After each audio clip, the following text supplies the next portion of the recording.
जय हिंद फ्रेंड, हिंदी और प्राइड में आप सभी का स्वागत है। फ्रेंड्स, यहाँ पे देखिए यूजीसी नेट 2026 को ध्यान में रखते हुए जो गद्य विधा संबंधी बैच लाया गया है, इसमें आपको सभी रचनाओं का मूल वाचन और साथ ही जितने भी की पॉइंट्स हैं उन पे चर्चा करेंगे। और उसी क्रम में आज जो बात करने वाले हैं वो आपके पाठ्यक्रम में लगा हुआ है सिलेबस में, मुर्दैया, जो कि डॉक्टर तुलसीराम की आत्मकथा है। यहाँ पे थोड़ा सा बैच की जानकारी दे दें तो ये जो बैच चल रहा है आपका, ये इस तरीके से आप जाएंगे, हिंदी और प्राइड करके ऐप है, एक बार आपको बता दें क्योंकि ये प्रोमो क्लास है जो यूट्यूब पे सभी के लिए अभी डाला जा रहा है। बाकी तो फिर आप अच्छे से क्लास पे रहेंगे।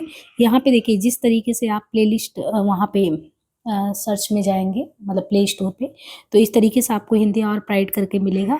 इसको आप डाउनलोड करेंगे और ये इस तरीके से, ये इसका लोगो हिंदी और प्राइड।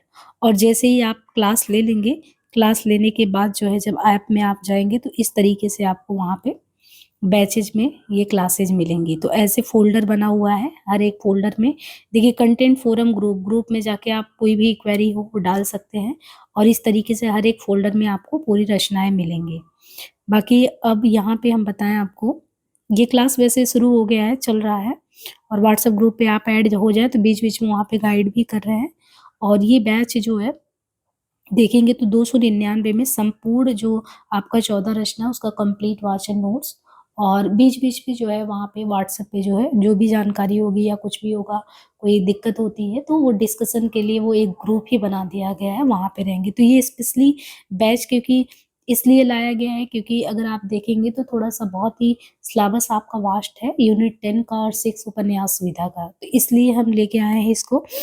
अब यहाँ पे देखिए क्लास के संबंध में मेरे पढ़ाने का तरीका ये है कि आपके पाठ्यक्रम में लगा तो हुआ है सिर्फ तुलसीराम जी की ये रचना, लेकिन प्रीवियसली 2 क्लासेस जो कि संस्कृति का 4 अध्याय और साथ ही साथ अरे आया और रहेगा याद, ये दोनों आपके चल रहे हैं। 2 विधाओं में अलग-अलग विधाएँ हैं, सब चल रहे हैं। तो मेरा ये होता है कि जो भी आपकी क्लास में या जो भी आपका ये रेफ़रेंस बुक लगा हुआ है, उसके बारे में, उसके जो लेखक हैं उनके बारे में आपको जानकारी होनी चाहिए। कोई विधा लगा है तो विधा के संबंध में भी थोड़ी बहुत जानकारी होनी चाहिए। उसी क्रम में क्योंकि ये दलित विमर्श के तहत आता है आपका, ये जो आत्मकथा आप पढ़ने वाले हैं तुलसीराम जी का, ये दलित विमर्श के उसमें उसके अंतर्गत आता है। तो इसी को ध्यान में रखते हुए मेरे ध्यान में ये आया कि आपको दलित विमर्श के संबंध में भी कुछ जानकारी दे दी जाए और साथ ही इस क्लास में आपको तुलसीराम जी के बारे में भी पता हो और भूमिका, क्योंकि ये पहला क्लास है आपका, फिर हम मूल रचना में सेकंड क्लास से आ जाएँगे। तो सबसे पहले हम अपनी रचना के संबंध में बात कर लें और लेखक के संबंध में बात कर लें, क्योंकि मुर्दहिया जो लिखा गया है डॉक्टर तुलसीराम जी द्वारा, तो सबसे पहले आपको तुलसीराम जी के संबंध में थोड़ी बहुत जानकारी होनी चाहिए। तुलसीराम जी का जन्म देखेंगे तो 1 जुलाई जो है, 1 जुलाई 1949 को आजमगढ़ उत्तर प्रदेश में इनका जन्म हुआ था। तो ये पता होना चाहिए हमको कि इनका जन्म कहाँ हुआ है। तो इनका जन्म जो है धर्मपुर ग्राम बताया गया है और आजमगढ़ यूपी में, ठीक है। यहाँ पे 1 जुलाई 1949 को इनका जन्म हुआ और ये दलित समुदाय में पैदा होने के चलते जो है बचपन से आप देखें तो एक कथित मान्यता और बंधन से जूझते हुए बहुत ही आर्थिक कठिनाइयों का इन्होंने सामना किया। और उसी का आप देखेंगे कि प्रतिफल हमारे सामने 2010 में मुर्दैया और इसका दूसरा पार्ट मणिकर्णिका करके 2013 में आता है। ये इनकी आत्मकथा है और भुक्तभोगी आत्मकथा है, क्योंकि हम अभी आपको दलित विमर्श के तहत बताएंगे कि आत्मकथा जो दलित विमर्श में भी लिखा जा रहा है 3 प्रकार से लिखा जा रहा है, लेकिन स्वयं डॉक्टर तुलसीराम इसके भुक्तभोगी हैं। उनके बचपन और शिक्षा के शुरुआती दिनों को ये दर्शाता है। इसके संबंध में मैनेजर पांडे जी ने भी कहा था, अगर सच में कोई आत्मकथा जीवंत रूप में अगर देखें, डंके की चोट पे लिखा है, तो उसमें एक आपका मुर्दैया आता है। आप पढ़ेंगे तो खुद आपको लगेगा। तो इनकी खुद के बचपन और शिक्षा के शुरुआती दिनों को दर्शाता है ये मुर्दैया, जो कि 2010 में और ये पाठ्यक्रम में लगा है। दूसरा पार्ट इसका हो जाता है, इसका दूसरा भाग है मणिकर्णिका नाम से, और ये 2013 में। मणिकर्णिका में देखेंगे तो इनका बीएचयू के दिनों और मार्क्सवाद और बौद्ध धर्म के प्रभाव से जो है इनके जो विकसित विचार है उनके बारे में बताया गया है। तो ये इसका दूसरा भाग है। इस आत्मकथा की घटना 1949 से लेकर मान के चलिए, क्योंकि जन्म ही हो रहा है, 1965-66 तक का जो है घटनाक्रम आपको दिया गया है। इसमें आप देखिए कि जो पाठक को पढ़ने का अवसर मिलता है उसका बहुत विशेष उद्देश्य होता है, क्योंकि इनके यहाँ पे चिट्ठी पढ़ने किसी को नहीं आता। तो परिवार में ये होता है कि अगर तुलसी राम जी को पढ़ाया जाएगा तो क्यों पढ़ाया जाएगा? तो उसके पीछे सबसे मेन मुद्दा होता है कि कम से कम उस बच्चे को चिट्ठी पढ़ने आ जाए, ताकि ये हो कि जब भी चिट्ठी आता पढ़ने के लिए गाँव से बाहर या किसी और को पकड़ना पड़ता था, तो गाँव में ही किसी के बच्चे को आएगा तो सभी के लिए सुविधा हो जाएगा। अब तुलसी राम जी देखिए पूरा जीवन अगर देखें तो बड़ा आरंभिक जीवन में बहुत आर्थिक, सामाजिक, मानसिक जो यातना झेलनी पड़ी, तो झेलते-झेलते कहते नहीं कि एक मुखर अभिव्यक्ति लेखक के रूप में हुआ। यानी वो जो दलित जीवन के कष्ट, यातना, उपेक्षा, प्रताड़ना, तो वो जाके खुलकर ये अभिव्यक्ति इसमें मिलती है। इसलिए आप जब मुर्दैया को पढ़ेंगे, तो एक तरीके से पूर्वी यूपी के दलित के जीवन की जो स्थिति है 60 और 70 के दशक में, और कैसे वहाँ पे वामपंथी आंदोलन की सरगर्मियाँ बढ़ती, वो सारी चीज़ से आप परिचित हो जाएँगे। और इतना ही नहीं, लेखक का अगर देखें तो और भी अन्य रचनाएँ हैं, यहाँ पे नाम तो नहीं हमने दिया है कि अन्य रचनाओं के संबंध में देखें, लेकिन इनके अन्य रचनाएँ भी हैं, जैसे इन्होंने ये तो लिखा हुआ है, इनके अलावा कुछ रचनाएँ और भी हैं, जैसे एक रचना है अंगोला का मुक्ति संघर्ष करके, इनका है। लेखक का क्योंकि मैंने मेंशन नहीं किया, लेकिन आपको बता दे रहे हैं कि कभी कहीं मिले तो अंगोला का मुक्ति संघर्ष करके जो है तुलसी राम जी ने लिखा है। इनके अलावा इनका एक the history of communist movement करके भी है, एक रचना है the history of communist movement करके। और इसके अलावा इन्होंने Persia to Iran ideology in Soviet Iran relations, सियाही राजनीतिक विध्वंस, अमेरिकी हथियार, ये कुछ और भी इनकी रचनाएं रही हैं। अब देखिए क्योंकि इनके संबंध में जब बात करें कि ये जो रचना है, इस रचना के तहत आप सबसे पहले जब पात्र परिचय प्राप्त कर लेंगे तो आपको सुविधा होगा समझने में ये।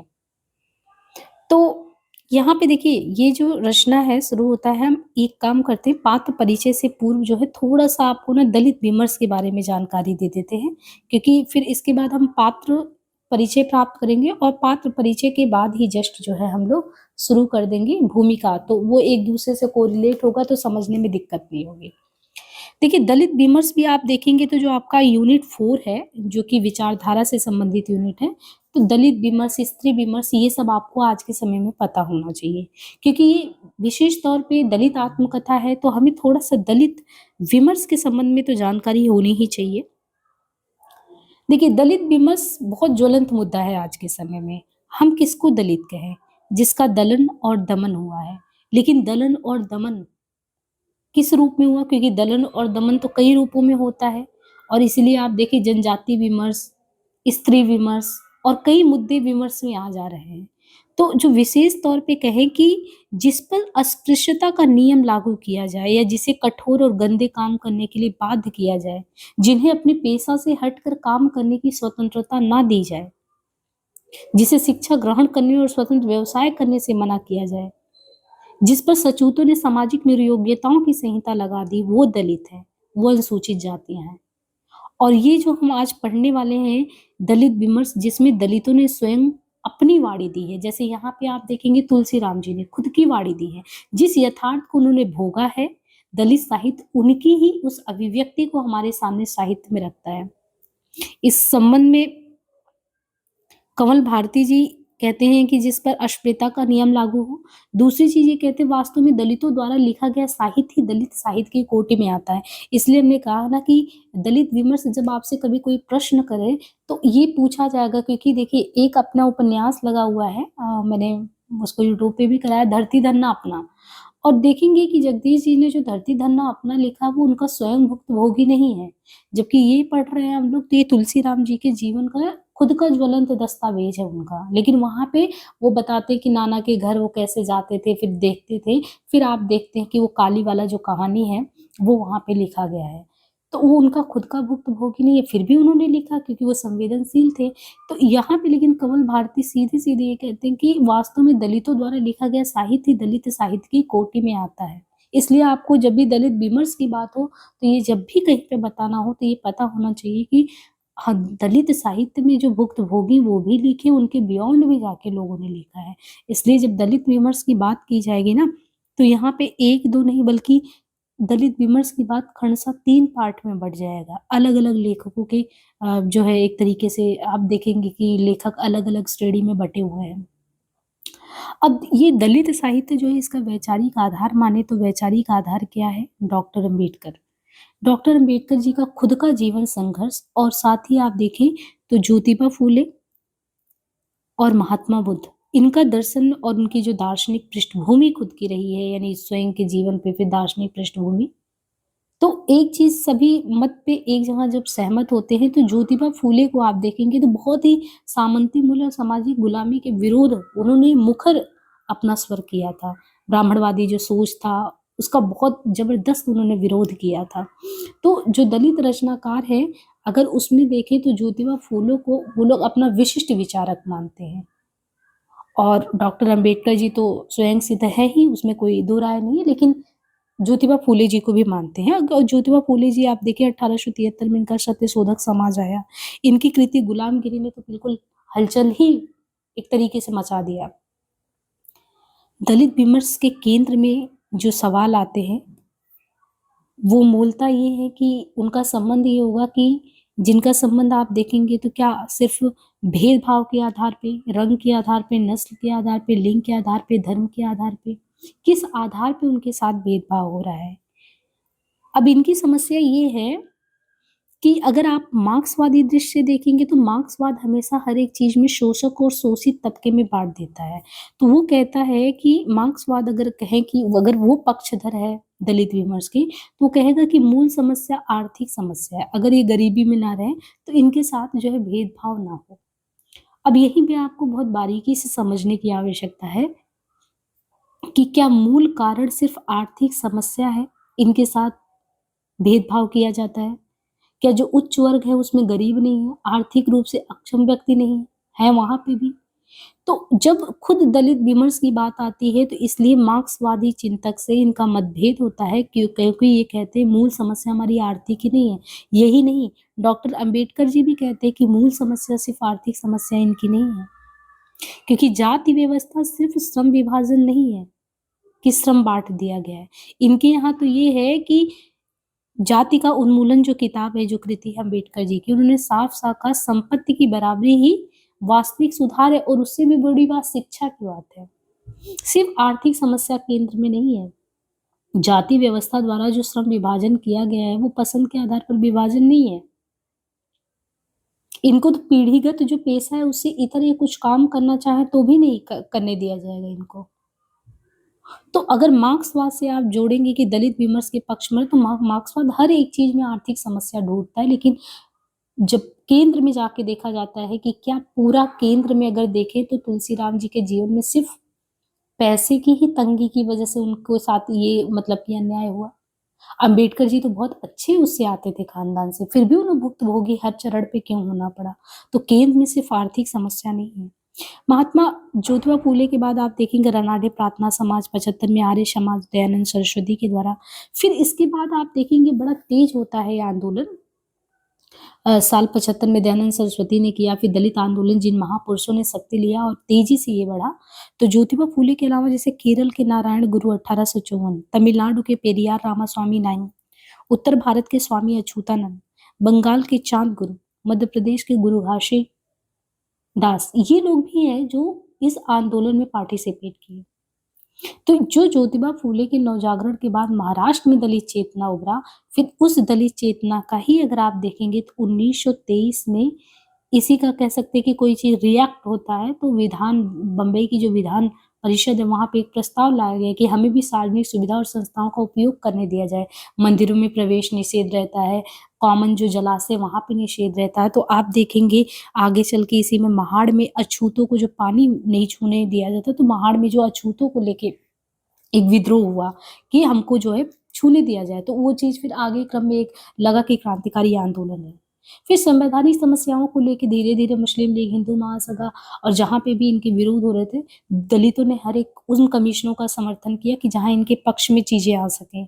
डॉक्टर अम्बेडकर जी जब लंदन में गोलमेज कॉन्फ्रेंस हुआ, वहाँ पे बात रखे, पृथक निर्वाचन मांग की कि हमारा खुद का एक निर्वाचक मंडल हो। और जैसे ये बात फिर आप देखते हैं गांधी जी के कानों तक पहुँचती है, फिर वो किस तरीके से अनशन पर बैठ जाते हैं और अंततः इसका परिणति ये होता है कि 1932 में जो है समझौता करना पड़ जाता, पूना पैक्ट। लेकिन आप देखते हैं कि गांधी जी ने इनको हरिजन नाम दिया। लेकिन एक तरीके से महात्मा गांधी की हरिजन राजनीति जो है, एक तरीके से दलित आंदोलन में लोग रेडिकल दलित आंदोलन रोकने की बात करते हैं, तो मौलिक रूप से उतनी सहमति व्यक्त नहीं करते हैं। बाद में आप देखेंगे 1960 के दशक में फिर भारतीय रिपब्लिकन पार्टी महाराष्ट्र, दिल्ली और यूपी में भी दलित, पिछड़े और अल्पसंख्यक समुदायों में भी क्रांतिकारी जनाधार जो है सुर पकड़ लेते हैं। 1980 में तो आप देखेंगे बहुत क्रांतिकारी परिवर्तन होता राजनीति के स्तर पे। यहाँ पे काशीराम बामसेफ जो था, बामसेफ यानी बैकवर्ड एंड माइनॉरिटीज जो शेड्यूल करके कास्ट एम्प्लॉयज फेडरेशन के माध्यम भारतीय समाज में एक दलित विमर्श आ जाता है। रिपब्लिकन पार्टी का पतन होता है, कांसीराम खुद ही आते हैं और बहुजन पाठक करके, ये संगठक करके साप्ताहिक निकलता है, अप्रेश इंडिया करके। तो एक तरीके से जो इन लोगों को केंद्र में आना था, सत्ता के केंद्र में आने की राजनीति, तो कांसीराम ने दलितों को जो है बहुजन कहा और बहुजन व्यवस्था के संदर्भ में कहा कि जो दलित को, किनको कहा उन्होंने, कांसीराम ने दलितों को कहा कि ये बहुजन है, लेकिन व्यवस्था से जो लाभान्वित हैं वो मनुवादी हैं। तो ये 1984 में फिर बहुजन समाज पार्टी, और आप देखते हैं यूपी में भी बहुजन समाज पार्टी ने बहुत बढ़िया नेतृत्व अपना बनाया हुआ है, और 1981 में DH4 दलित समाज शोषित संघर्ष समिति बनता है। अब एक चीज ये समझ में आता है कि दलित विमर्श की 3 धारा हम इसलिए आपको बता रहे थे कि एक तो है कि तुलसीराम जी वाला धारा जो हम पढ़ रहे हैं, यानी जो भुक्तभोगी है स्वयं दलित जातियों में जो जन्मे लेखक है, जिनके पास अपनी खुद की अनुभूतियों का विशाल भंडार है, वो लिख रहे हैं। दूसरी धारा में वो लोग आ जाते हैं जो हिंदू लेखकों की है, जिनकी रचना संसार में दलितों का चित्रण, सौंदर्य, शोक उनकी विषय वस्तु कंटेंट के रूप में है। और तीसरे में कहते हैं कि जो सर्वहारा वर्ग को लेके उनकी स्थितियों को देके प्रगतिशील लेखक लिख रहे हैं। ये 3 प्रकार से। अंबेडकर जी से पूर्व जो देखें तो अंबेडकर युग से पूर्व के दलित लेखकों में जो है हीरा डोम का नाम बड़े सम्मान के साथ लिया जाता है। इनकी रचना का नाम अछूत की शिकायत। अब इनका नाम लिया जाता है अछूत की शिकायत, एकमात्र ये कविता है, ये भी ध्यान रखना। ये क्या है? ये अछूत की शिकायत कविता है और सरस्वती में ये छपा था 1914 में। विशुद्ध रूप से कहें कि दलित चेतना की कविता तो यही है। इसी समय दूसरे लेखकों में स्वामी अछूतानंद जी जो है हरिहर नाम से ये कविता करते थे। उत्तर भारत के हिंदू आदि प्रवर्तक भी कहते हैं, आदि हिंदू प्रवर्तक। और वो भी मतलब काव्य, नाटक और अन्य कविताओं के माध्यम से ये स्थापित किए थे कि अछूत आदि हिंदू है और शेष लोग भारत में बाहर से आए हैं। और फिर इसी क्रम में आप देखें कि 20वीं सदी में, तो 20वीं सदी में भी कहते हैं इस धारा में अगर देखें तो महात्मा गांधी दलितों के मसीहा बन के आए थे। बाद में थोड़ा बहुत आप देखें दलितों के प्रति सवर्ण मन में भी उदार आया। निराला जी है, माधव शुक्ल है, शुक्ल जी है, मैथिली शरण गुप्त, कुछ कुछ रचनाओं में आपको देखने को मिल जाता है। लेकिन एक प्रेमचंद जी को लेके अब बात आता है कि इनके साहित्य में आपको दलित विमर्श कहाँ तक दिखता है और कहाँ तक न्यायोचित है। क्योंकि एक बार ये हुआ, दलित लेखक संघ के एक गुट ने जो है 31 जुलाई, जिस दिन इनका प्रेमचंद जी का जन्म होता है, 31 जुलाई 2004 को क्या किया, इनकी रचना है, आप पढ़ेंगे, रंगभूमि करके। तो रंगभूमि को जला दिया था, एक विरोध अपना प्रदर्शित किया था। तो प्रगतिशील धारा में तो प्रेमचंद जी आते हैं। प्रेमचंद जी के विषय में भी दलित चिंतक का नजरिया है। तो उनमें उनको लेके इतना विद्रोह क्यों है, ये था।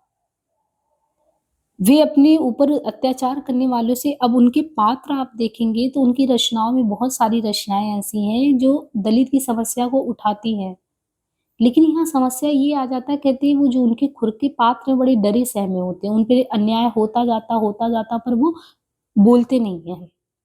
प्रेमचंद अपने दलित विमर्श में इस तथ्य से भी बेखबर नहीं है कि दलित शिक्षा ही दलित मुक्ति का आधार है। और प्रेमचंद जिस प्रगतिशीलता को लेकर चल रहे थे वो भले ही अम्बेडकरवादी ना हो, पर उनके निकट तो थी। तो उन्होंने, एक तो है कि मुखर होकर अभिव्यक्ति की, लेकिन उनको न्याय नहीं दे पाए। बाद के जो विमर्श में अब चीजें जब उठाई जा रही है तो विरोध किया जा रहा है न्याय के पक्ष में। 60 के दशक में आप देखें तो दलित साहित्यकार कई आए, चंद्रिका प्रसाद जिज्ञासु, ललई सिंह हो गए, ललई सिंह यादव, डॉक्टर अंगनेलाल, सुंदरलाल सागर, डॉक्टर D.R. जाटव करके, रजनीकांत शास्त्री, मंगलदेव विशारद, लालचंद राय, ये सभी 60 के दशक में आए। और इसके बाद 70 के दशक में यानी आज तक आप देखिए दलित साहित्य जो चल रहा है, बड़े नामों में मोहनदास नमी सारंग का आता है, भगवान दास का, ओम प्रकाश वाल्मीकि का, धर्मवीर धर्मवीर जी का आता है, शिवराज सिंह बेचैन, जयप्रकाश कदम का नाम, अजय नवारिया, तेज सिंह, सूरजपाल चौहान करके हैं, रजनी तिलक हैं और मलखान सिंह। ये कुछ लेखक जो है अभी तक सक्रिय है और अब तो बहुत ज्यादा इसमें भी लिखा जा रहा है, ऐसा नहीं है। तो मोटा मोटा आप ये समझ पा रहे हैं कि दलित विमर्श जो हम लोग पढ़ने जा रहे हैं वो पहली कोटि में जो स्वयं भुक्त भोगी तुलसी राम जी हैं उनकी आत्मकथा है। और इस आत्मकथा को पढ़ते हुए आप महसूस कर सकते हैं कि उनके जीवन में ये चीजें हुई हैं और कहाँ से वो निकले हैं। उनके बचपन और शिक्षा के शुरुआती दिन आप इसी में पढ़ लेंगे, बाकी मणिकर्णिका तो इसका सेकंड पार्ट है। अब यहाँ पे जब आप सिलेबस में देखेंगे तो जो रचना है एक थोड़ा सा हायरार्की इनके परिवार के संबंध में बताते हैं। इनके जूठन नाम से ये देखें तो जूठन इनके दादाजी हैं। और आप बताइए जूठन नाम की एक रचना भी है ओम प्रकाश वाल्मीकि जी का, बहुत प्रसिद्ध है जूठन। तो ये हम लोगों के ऑनर्स के सिलेबस में लगा था। जूठन इनके दादाजी होते हैं, मुशड़िया इनकी दादी होती हैं, शतायु शोवर्स। और आप देखेंगे शुरुआत से ही किस तरीके से शुरू होता है। तो आपको ये पता होते रहना चाहिए कि पात्रों से परिचय रहेगा तो आप पढ़ने में बड़ा इंटरेस्ट ले पाएंगे। जूठन जो है लेखक मान के समझिए, ये आपको परिवार कैसे समझना है कि मान लीजिए ये हैं तुलसी राम जी, ठीक है, ये हैं तुलसी राम जी और तुलसी राम जी के दादा हैं, दादा का नाम है जूठन और इनकी दादी का नाम है मुशड़िया। दादा दादी हो गए। अब दादा दादी हो गए, इनके पिता कौन है? इनके पिता तेरसी और माता धीरजा। माता पिता धीरजा और तेरसी। इनके जो 4 भाई हैं उनमें है सोमर, मुन्नेसर, नग्गर और मुन्नर। तो कौन कौन है? सोमर है, मुन्नेसर, एक मुन्नेसर है एक मुन्नर है, कंफ्यूज नहीं होना है। एक मुन्नेसर है एक मुन्नर है और एक नग्गर काका है। जो सोमर है इनके यहाँ पे, तो सोमर जो तुलसी राम जी के कह रहे हैं, एक समझ लीजिए बड़े पापा ही समझ लिए, तो ये 112 गांव के चौधरी हैं सोमर, बड़े भाई इनके पिता के। और मुन्नेसर दूसरे भाई ये शिव नारायण पंथ को मानने वाले हैं। और नग्गर काका हिंसक स्वभाव के शिव नारायण पंथी धर्मगुरु ये भी हैं। और जो मुन्नर काका है सहज है, सबसे छोटे हैं। अब इनके यहाँ पे अध्यापक की स्थिति आपको देख के लगेगा कि कितनी विकट स्थितियों में, जैसे आप जब भी डॉक्टर अंबेडकर जी को पढ़ते हैं कि किस तरीके से इन्होंने एजुकेशन लिया होगा, कितनी समस्याओं का सामना करना पड़ा होगा, बिल्कुल वही चीज आप यहाँ पे भी देखेंगे। मुंशी राम सूरत प्राथमिक विद्यालय का टीचर, और टीचर को लेके सोचिए प्राथमिक विद्यालय कितना अच्छा एक स्मृति होता है। लेकिन आप याद करिए जब हम धरती धरना अपना पढ़ा रहे थे कि काली गांव में आता है तो उसकी क्या क्या यादें होती हैं। तो ऐसे ही मुंशी राम सूरत प्राथमिक विद्यालय, कट्टर जातिवादी व्यक्ति। परशुराम इनके हेडमास्टर होते, प्रधानाध्यापक होते परशुराम। सुग्रीव सिंह बहुत अच्छे होते हैं, गोरख विश्वविद्यालय से पढ़कर आए होते हैं और हिंदी के शिक्षक होते हैं। इनको पढ़ने के लिए आगे बहुत प्रोत्साहित करते हैं ये सुग्रीव सिंह। और बंसी पाड़े, बलराम सिंह, हरि सिंह, कुछ और भी अध्यापक है। एक संकटा सिंह करके इनका मित्र है, प्राथमिक विद्यालय में गड़ा बहुत घनिष्ठ मित्र होता है, काफी चीजें पढ़ने सिखाता है संकटा। करपात्री महाराज हिंदू कोड बिल के विरोधी हैं और रामराज पार्टी के नेता होते हैं। लेखक को हायर एजुकेशन के लिए कि बीएचयू जाना है, आगे की सलाह तपसी राम देते हैं। रामधन है क्योंकि ये धर्मपुर आजमगढ़ के कथानक हैं और आजमगढ़ के दलित नेता हैं। अरुण सिंह आजमगढ़ के कम्युनिस्ट नेता हैं। जद्दी काका जो है वो सेकेंड वर्ल्ड वार मतलब ये समझिए कि 1939 टू 1945, तो ये है द्वितीय विश्व युद्ध जब होता है तो उसमें जबरन युद्ध में इनके जद्दी काका उठा लिए गए थे। तो इनको बहुत ज्यादा वहाँ का मार्शल लॉ वगैरह के बारे में सब पता होता है। बीच बीच में इनकी बातें आती, तो जब ये मेंशन करते हैं कि हम जो है जब हम जेएनयू में आए तो उससे पहले ही हमें किस तरीके से अंतर्राष्ट्रीय राजनीति से परिचय हमें कैसे किन 3 व्यक्तियों के सहयोग से पहले ही हो गया था। जैसे बचपन में कुछ कुछ बातें कही जाती है वो हमारे अचेतन में बैठता रहता है, फिर बाद में हम इंटरलिंक करते हैं उस चीज को। इसके बाद जद्दी काका और देवराज सिंह लेखक की छात्रवृत्ति, यानी लेखक को जब आगे पढ़ाई के लिए स्कॉलरशिप आता है तो चाकू के बल पे ये देवराज सिंह, जो कि इन्हीं के साथ बस्ती जनपद का योग था, आजमगढ़ में लेखक के साथ पढ़ता था, मित्रता में भी था। बाद में जो है पैसे के बल पे इनसे आधा रुपया जो है वो ले लेता है। और अन्य बहुत सारे पात्र आएंगे बीच में, जब हम नोट्स को अपडेट करते रहेंगे इसी में, तो ये जितने लोगों के बारे में जो जो भी आप पढ़ते रहेंगे इसी में हम नोट्स अपडेट करते चलेंगे।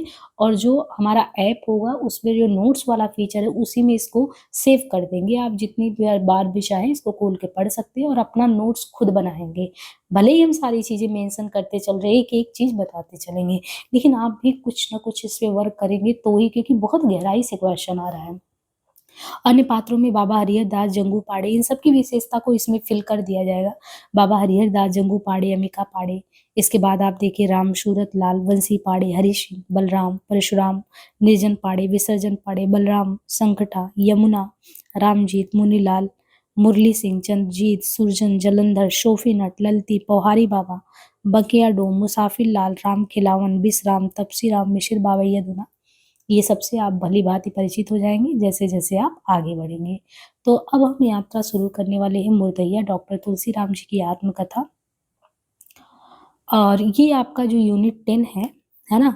यूनिट 10 में आपके पाठ्यक्रम में 3 चीज़ें अभी जो है उस पे चल रहा है ऐप पे। एक तो हम जो है आपका सबसे बड़ी रचना दिनकर जी का संस्कृति का 4 अध्याय है, जिसमें पहले अध्याय के तहत जो है 3 प्रकरण था, तो 5-6 वीडियो में खत्म हो गया। मुझे लग रहा है 10 घंटे में तो यही खत्म हुआ है। संस्कृति के 4 अध्याय को आप करते चलिए, थोड़ा-थोड़ा सुनते चलेंगे, अभी समय है, इसी बहाने आप बहुत कुछ चीज़ों से परिचित हो जाएँगे। संस्कृति के 4 अध्याय में जब आप जाति व्यवस्था वाले में जाएँगे ना, तो आज जो दलित विमर्श आपको पढ़ाया है, उससे बड़ा जो है आप इसको ना इंटरलिंक कर पाएँगे कि कैसे हमारे यहाँ वर्ण व्यवस्था में 3 ही वर्ण व्यवस्था में 3 थे, ये चौथे का जो है, जो हमारे बीच में आ गया, वो कैसे आया है। और इसके अलावा जो है वहाँ पे हम अरे आयावर रहेगा याद, इंट्रो में हमने अज्ञे जी का पूरा वो अच्छे से करा दिया था। इसके बाद भूमिका में ही आपको, मतलब जो पहला क्लास होता है बहुत इम्पोर्टेंट, उसी में भूमिका और रचनाकार का परिचय करा देते हैं, तो परशुराम से तुर्कम जो पहला वाला चैप्टर था वो खत्म हो गया है। बाकी अन्य रचनाएँ जो हैं, क्योंकि बहुत पहले भी कुछ चीज़ें कराई गई थी, उसको ऐप में सारा चीज़ जो है आपका एक जगह व्यवस्थित कर दिया गया है। बाकी जो भी रचनाएँ धीरे-धीरे अपडेट होती रहेंगी। तो अभी तो 3 रचनाएँ हम क्रमशः जो है अभी मतलब चल रहा है। बाकी अन्य रचनाओं को वहाँ पे जो पहले से भी कराया गया वो सेव कर दिया गया, ताकि आप धीरे-धीरे उसको सुनते रहें। क्योंकि यूनिट 10 की गारंटी है, तो उसके अकॉर्डिंग जो है चीज़ें आप अपनी तरफ से भी पढ़ते रहेंगे, वो हम पहले से सेव कर दे रहे हैं उसमें। अब यहाँ से हम लोग भूमिका शुरू करते हैं, ठीक है? देखिए, भूमिका में कहते हैं, मुर्दैया हमारे गाँव धर्मपुर आजमगढ़ की बहुउद्देशीय क्या है, कर्मस्थली थी। तो मुर्दैया लेखक के धर्मपुर आजमगढ़ की बहुउद्देशीय कर्मस्थली थी और चरवाही से लेकर हरवाही तक के सारे रास्ते वहीं से गुजरते थे। इतना ही नहीं, स्कूल हो या बाजार। अब देखिए, स्कूल का भी जिक्र है, दुकान का, बाजार का, मंदिर का, यहाँ तक कि मजदूरी के लिए कलकत्ता वाली रेलगाड़ी पकड़ना हो तो भी मुर्दैया से ही गुजरना पड़ता था। और हमारे गांव की जियो पॉलिटिक्स यानी भू राजनीति में दलितों के लिए मुर्दैया एक सामरिक केंद्र जैसी थी। जीवन से लेकर मरण तक सारी गतिविधियां वहीं से होती थी। सबसे रोचक तथ्य ये कि मुर्दैया जो है ये मानव और पशु में कोई फर्क नहीं करती, वो दोनों की मुक्तिदाता है। विशेष रूप से मरे हुए पशुओं के मांसपिंड पर जूझते सैकड़ों गिद्धों के साथ गिद्ध, कुत्ते और सियार ये मुर्दैया को कलास्थली के रूप में बदल देते हैं। रात के समय इन्हें सियारों की हुआ हुआ वाली आवाज उनकी निर्जनता को भंग कर देती थी। हमारी दलित बस्ती की अनगिनत दलित हजारों दुख दर्द अपने अंदर लिए मुर्दैया में दफन हो गए। यदि उनमें से किसी की भी आत्मकथा लिखी जाती तो शीर्षक का नाम होता मुर्दैया। मुर्दैया सही मायनों में हमारी क्या है, दलित बस्ती की जिंदगी थी। इस जिंदगी को मुर्दैया से खोद कर बाहर लाने का काम किसने किया है, श्रेय किसको दिया है? तद्भव के मुख्य संपादक अखिलेश को। वे हमेशा मेरे सामने कलम के बदले क्या, कलम के बदले फावड़ा लिए तैयार रहते थे। सही अर्थों में मैंने उनके ही फावड़े से खोदकर मुर्दैया से अपनी जिंदगी को बाहर निकाला। जमाना चाहे जो भी हो, मेरा जैसा कोई अदना जब भी पैदा होता, वो अपने इर्द गिर्द घूमते लोक जीवन का हिस्सा बन ही जाता। यही कारण था कि लोक जीवन हमेशा मेरा पीछा करता रहा। परिणाम स्वरूप मेरे घर से भागने के बाद जब मुर्दैया का प्रथम खंड समाप्त हो जाता है, देखिए मुर्दैया का प्रथम खंड कब, मेरे घर से भागने के बाद जब मुर्दैया का पहला खंड समाप्त हो जाता है तो गांव के हर किसी के मुख से निकले पहले शब्द से तुकबंदी बनाकर गाने वाले जोगी बाबा, लक्कड़ ध्वनि पर नृत्य कला विखेती नटिनिया, गिद्ध प्रेमी पग्गल बाबा, शिंगा बजाता बंकिया डोम, ये जैसे निंदा लोकपात हमेशा के लिए गायब होकर मुझे बड़ा दुख पहुंचाते हैं। और सबसे ज्यादा दुखित करने वाली बात क्या रहती है इनके लिए, लेखक के लिए? सबसे ज्यादा दुखित करने वाली बात होती है दिल्ली में रह रहे मेरे गांव के कुछ प्रवासी मजदूर। मजदूरों से मालूम क्या हुआ? लेखक कह रहे हैं कि मुझे मजदूरों से क्या मालूम हुआ, 50-60 पहले की जो मुर्दैया थी जिसका वर्णन मैंने किया है वो पूर्ण रूप से उजड़ चुकी है। सारे जंगल कट कर अब खेत में बदल गए, जिसके चलते गिद्धों जैसे अनगिनत दुर्लभ पक्षी तथा शाही, शियार और खरगोश जैसे पशुओं का विलोप हो चुका है।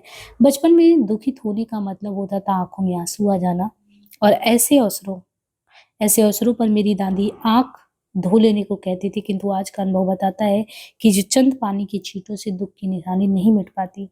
प्रवासी मजदूरों से ही पता चला कि मुर्दैया से होकर जाने वाली एक सरकारी सड़क ने हमारे गांव को 3 जिलों आजमगढ़, गाजीपुर तथा बनारस से जोड़ दिया है।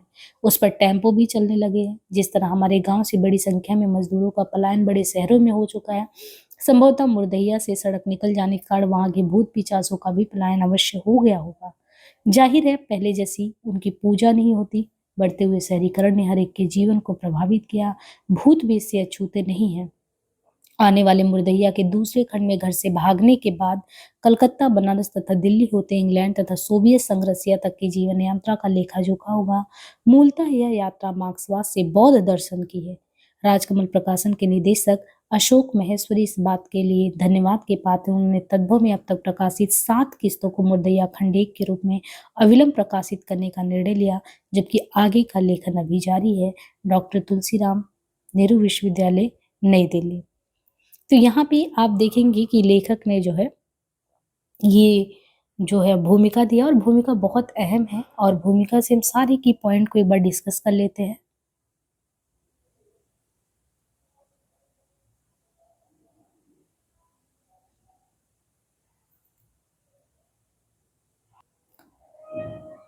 तो यहाँ पे देखिए भूमिका में जो महत्वपूर्ण चीजें थी कि हमें किन किन चीजों को ध्यान रखना है कि कैसे मुर्दैया जो है यहाँ पे धर्मपुर, आजमगढ़, बहुउद्देशीय कर्मस्थली उसको मेंशन किया इन्होंने। कैसे किस लिए चरवाई से लेके हरवाई तक के रास्ते के संबंध में बताया है। रास्ते में स्कूल का जिक्र, दुकान का, बाजार का या मंदिर का, या मजदूरी के लिए किसके लिए कलकत्ता वाली रेलगाड़ी पकड़ने की बात करते थे। जैसे मजदूरी के लिए जो जाते थे तो कलकत्ता वाली गाड़ी पकड़ने की बात की है। और गांव की जियो पॉलिटिक्स यानी भू राजनीति में दलितों के लिए मुर्दैया क्या है, एक सामरिक केंद्र है। ये सभी चीजें बताया गया। फिर कह रहे हैं कि ये सबसे बड़ी बात मुर्दैया की खासियत क्या है कि और चीजें हो सकता है चीजों में अंतर कर दे, पर मानव और पशु में मुर्दैया एक चीज है कि वो अंतर नहीं करती। तो यानी मुक्ति वो मनुष्य को भी देती है और एक तरीके से देने का काम पशु का भी करती है। इसके बाद ये पशुओं के मांसपेट पर जूझते इन्होंने गिद्धों के साथ कुत्ते और सियार, मतलब कभी आजकल तो ऐसे क्वेश्चन भी पूछ लेंगे बिल्कुल बारीक से बारीक कि किसका किसका जिक्र भूमिका में हुआ है, गिद्ध, कुत्ता, सियार, खरगोश, शाही। तो ये जितने भी जानवरों का जो है जिक्र किया गया है उसमें गिद्ध भी है, कुत्ते हैं, सियार हैं। और हमारी दलित बस्ती के अनगिनत दलित हजारों दुख दर्द अपने अंदर लिए यहीं पे दफन हो गए हैं। और यदि उनमें से किसी की भी आत्मकथा लिखी जाती तो उसका शीर्षक मतलब यही रखा जाता। फिर मुर्दैया जो है सही मायनों में इन्होंने बताया दलित बस्ती का जिंदगी है। और ये जो लिखा गया वो क्यों लिखा गया, क्योंकि तद्भव के मुख्य संपादक अखिलेश जो है वो समझिए कि मेरे सामने कलम के बदले फावड़ा लेके तैयार, मतलब एक तरीके से मोटिवेट करने का काम उन्होंने किया है। उन्होंने कह कह के इनसे लिखवा लिया, ये चीजें हैं। अब ये कह रहे हैं कि मेरे घर से भागने के बाद जब मुर्दैया का पहला खंड यानी घर से भागने के बाद पहला खंड 2010 में था, ये समाप्त हो जाएगा। दूसरा मणिकर्णिका करके आता है 2013 में दूसरा खंड। तो प्रथम खंड जब समाप्त हो जाएगा घर से भागने के बाद, तो तब बता रहे हैं कि गांव के हर किसी के मुख से क्या निकला पहला सबसे जो तुकबंदी मिलाकर, यानी इनके गांव में एक ऐसे जोगी बाबा थे कि गांव के हर किसी के मुख से अगर कोई पहला शब्द हो तो तुकबंदी बना के बढ़िया गाना गा लेते थे। जोगी बाबा का जिक्र किया है, नटिनिया का जिक्र किया है, पग्गल बाबा का जिक्र, शिंगा बजाते बंकिया डोम का जिक्र किया है। इसके बाद कह रहे हैं कि ये जो कुछ पात्र हमेशा के लिए गायब होकर मुझे बड़ा दुःख पहुँचाते हैं। सबसे ज़्यादा दुखित करने वाली बात जो है, दिल्ली में रह रहे मेरे गाँव के कुछ प्रवासी, जैसे अब वहाँ पहुँच गए हैं तो कुछ लोग हैं दिल्ली में जो रह रहे प्रवासी हैं, तो उनसे इनको पता चलता है कि भाई जो चीज़ें पहले थी 50-60 वर्ष पहले की जिस मुर्दैया का वर्णन ये आप कर रहे हो, अब तो वैसा कुछ रहा नहीं वहाँ पे। अब जो है उस तरीके से पशु-पक्षी वो जो एक आपकी कर्मस्थली थी, वो केंद्र था जिसका ज़िक्र, वो चीज़ मिलता नहीं। क्योंकि अब वहाँ जो जंगल थे वो कट कर खेत में बदल गए हैं और जितने भी पक्षियों के यानी शाही, सियार, खरगोश जैसे पशुओं का विलोप हो चुका है। एक बहुत बढ़िया इन्होंने कहा कि बचपन में दुखित होने का मतलब होता था कि रो लो। आँखों में आँसू आ जाए। लेकिन कहते थे कि ऐसे समय में जब रोने वाली बात आती थी तो मेरी दादी, यानी बचपन में जो था इसकी आँख को धो लो, तो अब कहते हैं कि अब अनुभव ये बताता है कि दादी कहती आँख धो लो, लेकिन जीवन का अनुभव अब जाके ये पता चलता है कि चंद जो पानी के छींटे मारे निशान जो है वो निठानी, जो दुःख की निठानी वो नहीं मिटती है। ये चीज़ें हैं। और फिर कहते हैं उन्हीं मज़दूरों से एक बात और पता चला कि मुर्दैया से होकर जाने वाली एक सरकारी सड़क ने जो है, वो हमारे गाँव को, जो इनके गाँव के 3 जिले हैं आज़मगढ़, गाज़ीपुर, बनारस, उसको जोड़ दिया है। तो इनके गाँव को कितने जिलों से? 3 जिलों से जोड़ दिया गया है। अब उस पर टेम्पो भी चल रहे हैं, सबसे बड़ी बात है। और मुर्दैया से सड़क निकल जाने के कारण वहाँ पे जो भूत-पिशाच का पलायन अवश्य हो गया होगा। तो मतलब जो भी पहले था अब वैसा कुछ नहीं रह गया है। इसके बाद ये कहते हैं कि दूसरा खंड जब आप पढ़ेंगे मणिकर्णिका का इन 2013, तो दूसरे खंड में घर से भागने के बाद आप कलकत्ता, बनारस और दिल्ली होते इंग्लैंड, सोवियत संघ तक के जीवन की यात्रा का लेखा-जोखा हुआ। मूलतः ये यात्रा किसका है? मार्क्सवाद से बौद्ध दर्शन का। फिर आज कमल प्रकाशन के निदेशक अशोक महेश्वरी को इस बात के लिए धन्यवाद देते हैं क्योंकि तद्भव के संपादक अखिलेश ने इनसे लिखवाया, लेकिन ये प्रकाशित होके 7 किस्तों में जो आया, तो एक प्रकाशक जो निदेशक है उसको धन्यवाद देते हैं। बाकी ये जेएनयू और इस तरीके से। अब देखिए इसमें इम्पोर्टेंट की पॉइंट जब नोट्स रिवीजन के तौर पे, तो आपको इतना चीज़ें जो है वो आपको भूमिका से पता होना चाहिए जो क्वेश्चन आ सकते हैं। जैसे किन-किन चीज़ों का धर्मपुर, आजमगढ़, कलकत्ता वाली रेलगाड़ी का ज़िक्र हुआ है। गाने वाले जोगी बाबा, तो जोगी बाबा गाते थे। लक्कड़ ध्वनि पर नृत्य कला बिखेरती नटनिया का ज़िक्र हुआ है। गिद्ध प्रेमी पग्गल बाबा का ज़िक्र। आप अपना शॉर्ट नोट बिल्कुल ऐसे बनाते चलेंगे, कहीं पे भी संक्षेप में लिखते, क्योंकि लास्ट टाइम आप मुर्दैया बार-बार नहीं खोल के पढ़ेंगे बैठ के। अब भूमिका मतलब एक बार में खत्म। जितनी चीज़ें इम्पोर्टेंट की पॉइंट्स बताएँ वो एक नोट्स में आपके कहीं कॉपी में लिखा जाना चाहिए। इसके बाद जैसे-जैसे चैप्टर वाइज़ 7 किस्तों में बँटा है, जो भी करेंगे तो हर एक चैप्टर से आप थोड़े की फीचर्स को लिखते चलेंगे। और फिर बचपन में दुखित होने का मतलब इनकी दादी जो कहती हैं, है ना? गिद्ध का, शाही का, सियार का, खरगोश का, इन सब का ज़िक्र हुआ है, यहाँ तक कुत्ते का भी ज़िक्र हुआ है। सरकारी सड़क जो है 3 जिलों से अब आजमगढ़, गाज़ीपुर, बनारस, तो 3 जगह की बात की है कि अब आजमगढ़, गाज़ीपुर, बनारस जो है जोड़ने की बात। और दूसरे खंड में घर से भागने की बात किसका ज़िक्र किया है? तो कलकत्ता। कलकत्ता जो मज़दूर जाते थे, उनके बात की थी। कलकत्ता के बाद बनारस, देखिए बनारस तो यहाँ पे भी ज़िक्र किया है, यहाँ पे भी किया है। दिल्ली के प्रवासी मज़दूरों से इन्हें बातें पता चलती थी। तो घर से भागने के बाद कलकत्ता, बनारस, दिल्ली, इंग्लैंड, सोवियत संघ, रसिया, वहाँ तक का ज़िक्र है। तो ये जो है मूलतः यात्रा किसकी है? मार्क्सवाद से बौद्ध यात्रा है। और बाकी अशोक महेश्वरी को धन्यवाद देते हैं। अब यहाँ पे ये जो 7 किस्तों में है, इसको क्रम से आपको याद कर लेना है। ये अनुक्रम पूछा जाता है, ठीक है? इसको ध्यान रखना है। ये 7 किस्तों में इसका नाम क्या है? जैसे भुतई पारिवारिक पृष्ठभूमि, मुर्दैया स्कूली जीवन, अकाल में अंधविश्वास, मुर्दैया के गिद्ध जीवन, लोक जीवन, भूतनिया नागिन, चले बुद्ध की राह, आजमगढ़ में फाका कसी। तो इसको कैसे इमेजिन करना है कि आपको याद कैसे कर सकते हैं? तो ये समझिए कि जब आप पहला ही चैप्टर पढ़ेंगे तो आपको क्लियर हो जाएगा कि इनके यहाँ पे अंधविश्वास बहुत ज़्यादा प्रचलन में था। तो भुतई पारिवारिक पृष्ठभूमि में आपको पूरे अंधविश्वास के बारे में जानकारी मिल जाएगा। और फिर इसके बाद जब पारिवारिक पृष्ठभूमि भुतई है, लेकिन हमने कहा था इनको स्कूल भेजा जाएगा क्योंकि एक तरीके से कोई हो जो पत्र पढ़ने आना चाहिए। तो भुतई पारिवारिक पृष्ठभूमि से निकल कर अब कहाँ जाएँगे तुलसीराम? क्योंकि बचपन से घटना ना, तो बचपन जीने के बाद व्यक्ति कहाँ जाएगा? शिक्षा के लिए, एजुकेशन के लिए स्कूल ही जाएगा।